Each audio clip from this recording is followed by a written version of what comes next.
ராஜாக்களின் முதலாம் புஸ்தகம் 3ஆம் அதிகாரம். சாலமோன் எகிப்தின் ராஜாவாகிய பார்வோனோடு சம்பந்தம் கலந்து பார்வோனின் குமாரத்தியை விவாகம் பண்ணி தன்னுடைய அரண்மனையையும் கர்த்தருடைய ஆலயத்தையும் எருசலேமின் சுற்று மதிலையும் கட்டி தீருமட்டும் அவன் அவளை தாவீதின் நகரத்தில் கொண்டு வந்து வைத்தான். அந்நாட்கள் மட்டும் கர்த்தருடைய நாமத்திற்கு ஒரு ஆலயம் கட்டப்படாதிருந்ததினால் ஜனங்கள் மேடைகளிலே பலியிட்டு வந்தார்கள். சாலமோன் கர்த்தரிடத்தில் அன்பு கூர்ந்து தன் தகப்பனாகிய தாவீதின் கட்டளைகளில் நடந்தான். ஆனாலும் அவன் மேடைகளிலே பலியிட்டு தூபம் காட்டி வந்தான். அப்படியே ராஜா பலியிட கிபியோனுக்கு போனான். அது பெரிய மேடையாய் இருந்தது. அந்த பலிபீடத்தின் மேல் சாலமோன் 1000 சர்வாங்க தகன பலிகளை செலுத்தினான். கிபியோனிலே கர்த்தர் சாலமோனுக்கு ராத்திரியில் சொப்பனத்திலே தரிசனமாகி, நீ விரும்புகிறதை என்னிடத்தில் கேள் என்று தேவன் சொன்னார். அதற்கு சாலமோன், என் தகப்பனாகிய தாவீது என்னும் உமது அடியான் உம்மை பற்றி உண்மையும் நீதியும் மன நேர்மையுமாய் உமக்கு முன்பாக நடந்தபடியே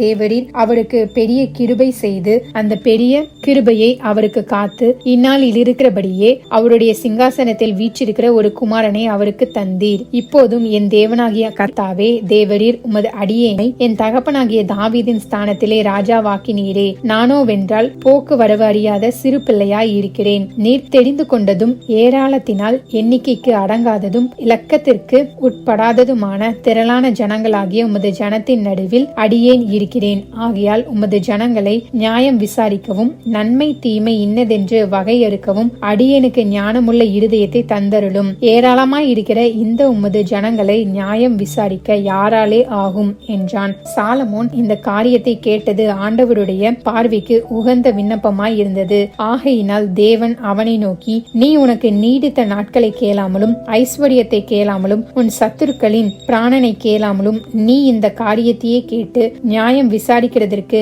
ஏற்ற ஞானத்தை உனக்கு வேண்டிக் கொண்டபடியினால் உன் வார்த்தைகளின்படி செய்தேன். ஞானமும் உணர்வும் உள்ள இருதயத்தை உனக்கு தந்தேன். இதிலே உனக்கு சரியானவன் உனக்கு முன் இருந்ததும் இல்லை, உனக்கு சரியானவன் உனக்கு பின் எழும்புவதும் இல்லை.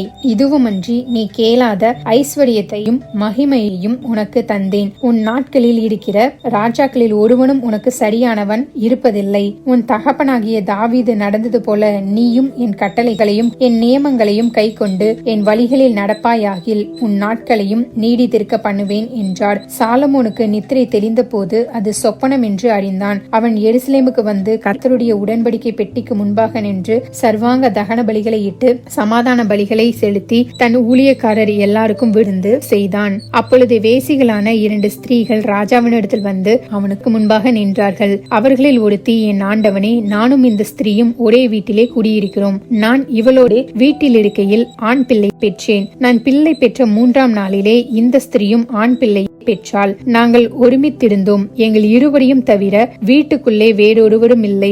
ராத்திரி தூக்கத்திலே இந்த ஸ்திரீ தன் பிள்ளையின் மேல் புரண்டு படுத்ததினால் அது செத்து போயிற்று. அப்பொழுது உமது அடியால் நித்திரை பண்ணுகையில் இவள் நடு ஜாமத்தில் எழுந்து என் பக்கத்திலே கிடக்கிற என் பிள்ளையை எடுத்து தன் மார்பிலே கிடத்தி கொண்டு செத்த தன் பிள்ளையை எடுத்து என் மார்பிலே கிடத்தி விட்டாள். என் பிள்ளைக்கு பால் கொடுக்க காலமே நான் எழுந்திருந்த போது அது செத்து கிடந்தது. பொழுது விடிந்த பின் நான் அதை உற்று பார்க்கும்போது அது நான் பெற்ற பிள்ளை அல்லவென்று கண்டேன் என்றாள். அதற்கு மற்ற ஸ்திரீ, அப்படியல்ல, உயிரோடு இருக்கிறது என் பிள்ளை, செத்தது உன் பிள்ளை என்றாள். இவளோ, இல்லை, செத்தது உன் பிள்ளை, உயிரோடு இருக்கிறது என் பிள்ளை என்றாள். இப்படி ராஜாவுக்கு முன்பாக வாதாடினார்கள். அப்பொழுது ராஜா, உயிரோடு இருக்கிறது என் பிள்ளை, செத்தது உன் பிள்ளை என்று இவள் சொல்லுகிறாள். அப்படியல்ல, செத்தது உன் பிள்ளை, உயிரோடு இருக்கிறது என் பிள்ளை என்று அவள் சொல்லுகிறாள் என்று சொல்லி ஒரு பட்டயத்தை கொண்டு வாருங்கள் என்றான். அவர்கள் ஒரு பட்டயத்தை ராஜாவின் இடத்தில் கொண்டு வந்தார்கள். ராஜா, உயிரோடு இருக்கிற பிள்ளையை 2ஆக பிளந்து